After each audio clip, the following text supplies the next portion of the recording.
काय सांगितलं मी? काय सांगितलं होतं?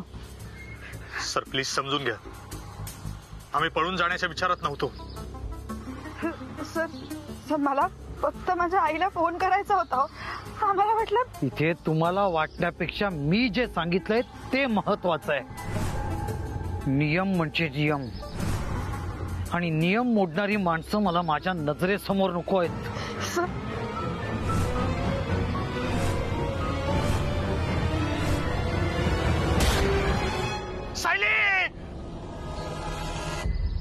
सांगत होतो मी पण नाही. मी किंतळे ऐकली तेव्हाच म्हणलं होतं ते दोघं प्रॉब्लेम मध्ये आहेत, पण नाही, तुम्ही कोणी माझं ऐकलं नाही तेव्हा.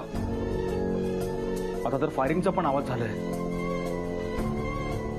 तुम्हाला या प्रसंगाचं गांभीर्य कळतंय का? तो माझं ऐकशील?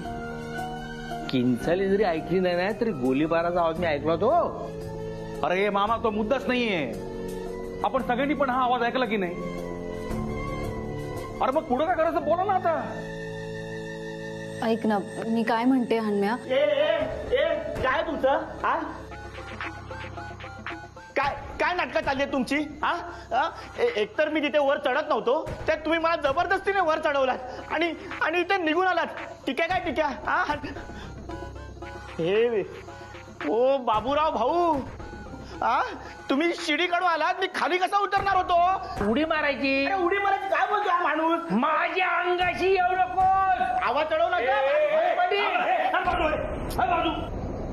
बाबूराव, ठीक आहे.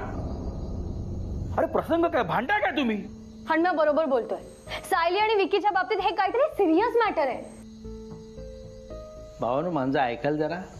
आता इथं बोलत बसू नका. आपण जोवर तिथं जात नाही ना तो आपल्याला कळणार नाही तिथं काय चाललंय. तो तुम्ही त्या फायरिंगच्या आवाजाबद्दल बोलताय? मी वर होतो तेव्हा मी सुद्धा तो आवाज ऐकला होता. या झालं. बर ऐका ना, आता नको तेच बोलत बसायला. पुढे काय करायचं? एक काम करू, चला आपण सगळेच जाऊन बघून येऊ. चला. काय? बाहेर जायची गरज नाहीये. बाहेर इन्स्पेक्टर लोखंडे आलेत.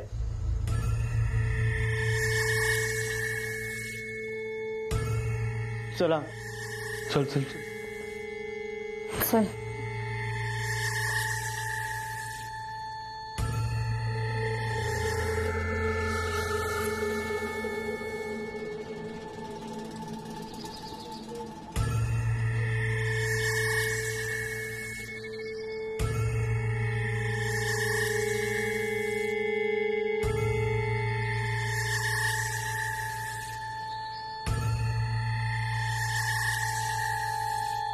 ये.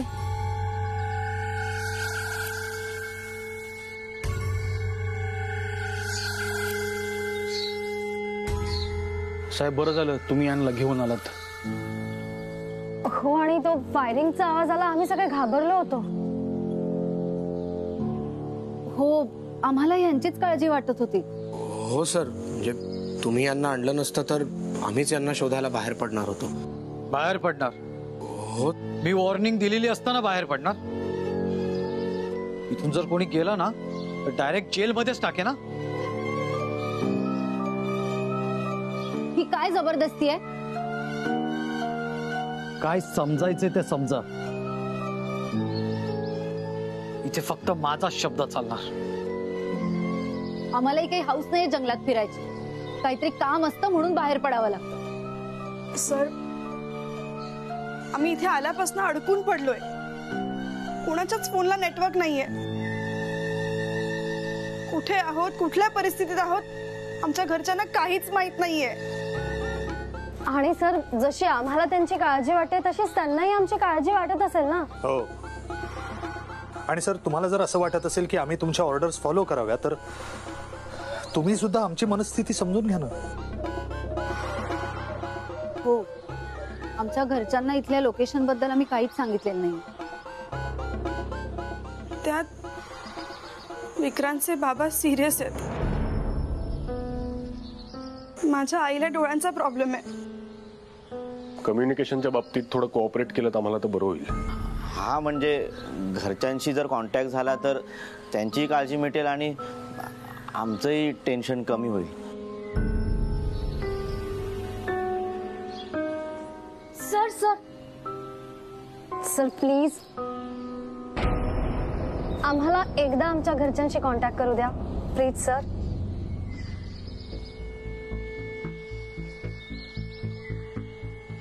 तुमचा मुद्दा पटतोय, पण तुमच्या फोनला रेंज नाही असं तुम्हीच म्हणालात ना, मग कॉन्टॅक्ट करणार कसं? सर तुम्ही ठरवलं तर सगळं पॉसिबल आहे प्लीज.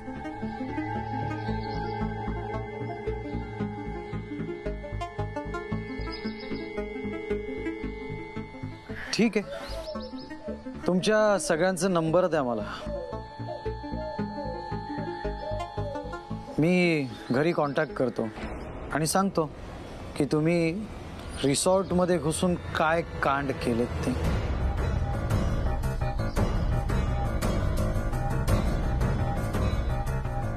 बेकायदेशीर रिसॉर्टमध्ये घुसणं,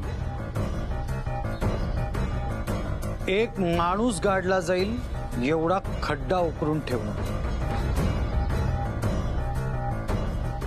आणि तुमचा 9वा मित्र गायब असणं. द्या नंबर. तुमचा 9वा मित्र घरी पोहोचला की नाही याची पण चौकशी करता येईल.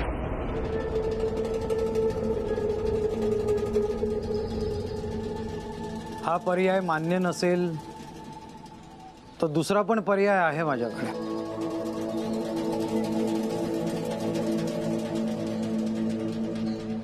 तुमच्यापैकी कोणीतरी माझ्याबरोबर पोलीस स्टेशनला चला.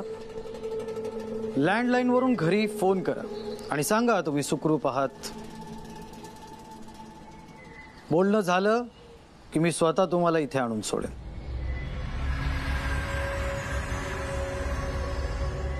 बोला पटकन, तुमच्यापैकी कोण यायला तयार आहे? सर मी येते. सायली, अगं खूप उशीर होईल, कदाचित रात्रही होईल. त्यात तुला नीट. सर आम्ही दोघे आलो तर. मी येतो सायली. नियम म्हणजे नियम, फक्त एकानेच यायचं. मी येतो. थांब, तू यायचं नाहीस. तुमच्यापैकी कोण नक्की येणार हे मी सांगणार.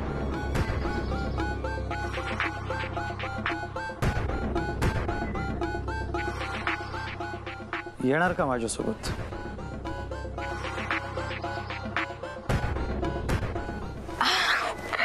ओह गॉड, ऑफकोर्स मलाच यायचं होतं तुमच्यासोबत sir. Thank you so much.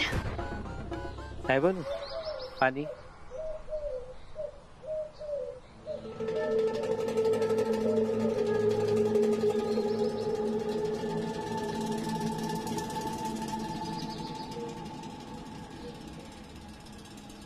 Anujay, ते म्हणले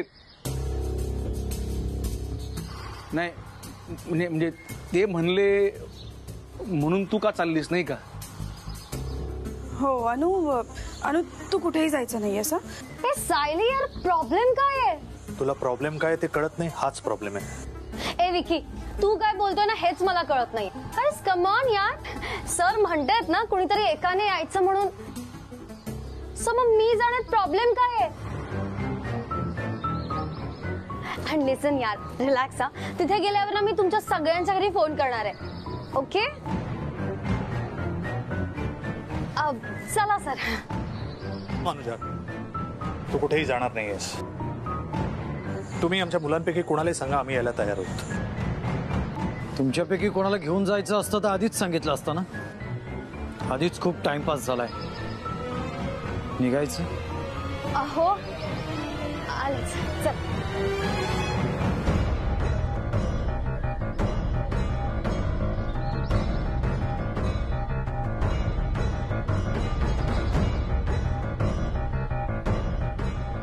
मूर्ख आहे का ही? हिला एवढं सांगूनही कळत नाही म्हणजे? तिलाच काय, तुम्ही समजी एवढी शिकली सवरलेली पूर्ण, तुम्हाला पण ती गोष्ट कळलेली नाही. अरे काय डोसक्यावर पडलात की काय तुम्ही? जी गोष्ट तुमच्या पहिली ध्यानात यायला पाहिजे होती ना ती तुमच्या तालक्यात शिरलेलीच नाही हो. कोणती गोष्ट? अरे बाबा मला सांग, तुमच्या सगळ्यांच्या डोळ्यासमोरून तुमचा जो मैत्र मुताया गेला त्याचा खून झाला आणि आता पण तुमच्या सगळ्यांच्या डोळ्यासमोर ती बाई गेली ना त्यांच्या संगट, मग आता ती परत आलीच नाही तर काय करणार आहोत? हा? काय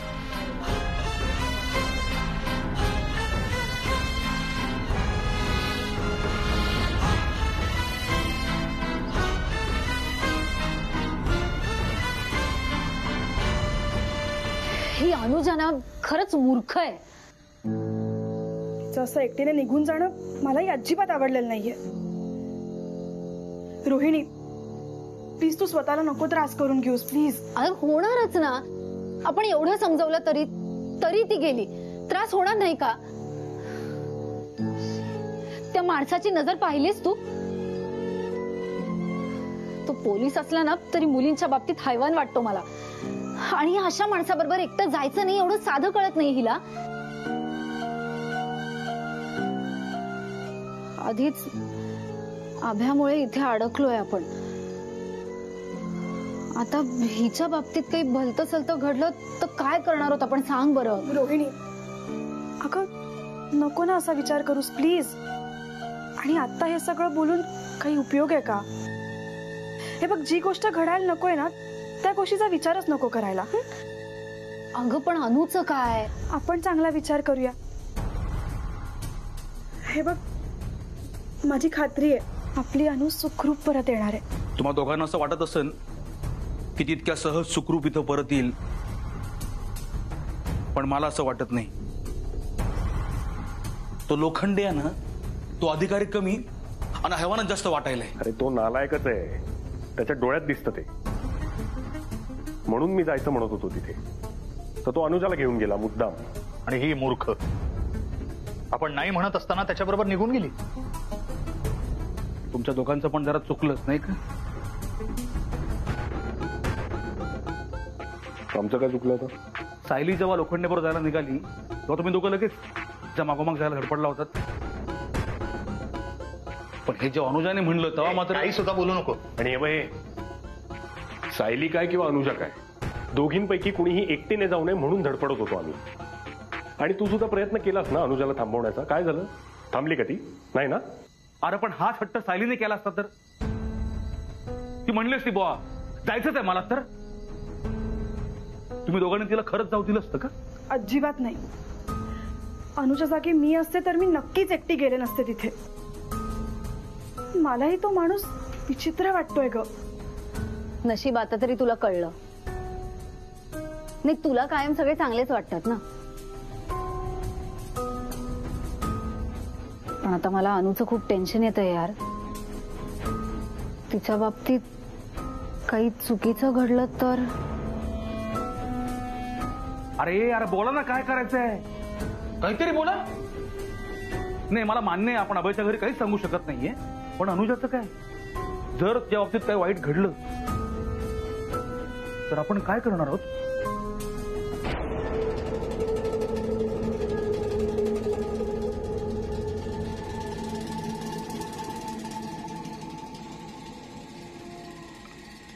सोने तुला सोन्याची माल देन हातामंदी मनगती घड्याळ दिन नायलांची साडी देतो गोल गोल.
आईला जल्ला मोरा जाऊ दे.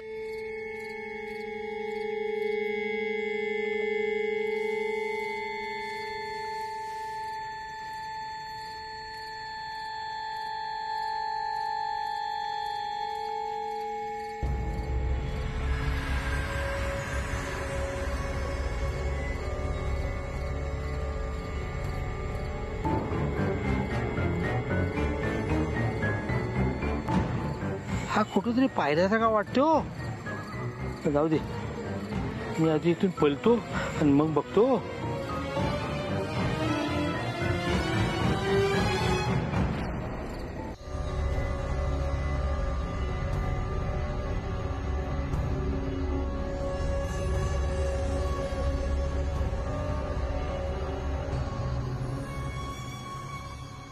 अरे बालनू, अरे बाबा, मला काय सुचलं तर माहित नाही, पण मी मांग बोलून बघितलं म्हणून बरं झालं हो. नाही तर ते राखणदाराच्या भीतीने माझी पाठवून वली व्हायला का टाइम लागला नसतो. जर कळेल असं बोलशील का? तुला नाही करायचं. बाबूराव, काय बाय? हा स्कार्फ अनुचा आहे. तुम्हाला कुठे मिळाला? मी बघितलं ना तर मला कळलं तुमच्यापैकी असेल म्हणून घेऊन आलो. अहो कुठे मिळाला ते सांगा ना. बाई झाडीत गेलो होतो ना मी, तो उराकडे येताना मला वाटत गावला.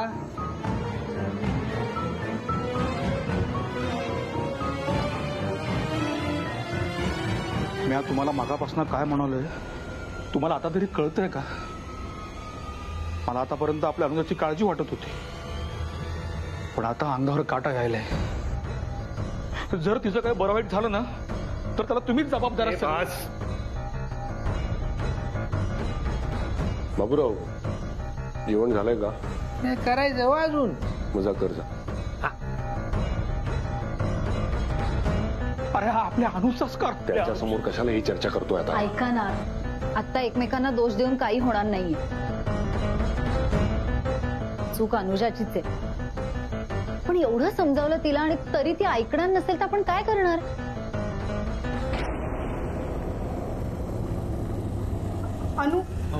अनु आली असेल. चल चल.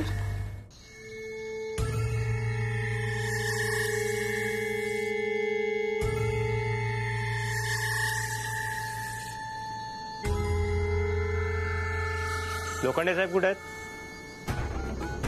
बोलवा त्यांना, काम आहे.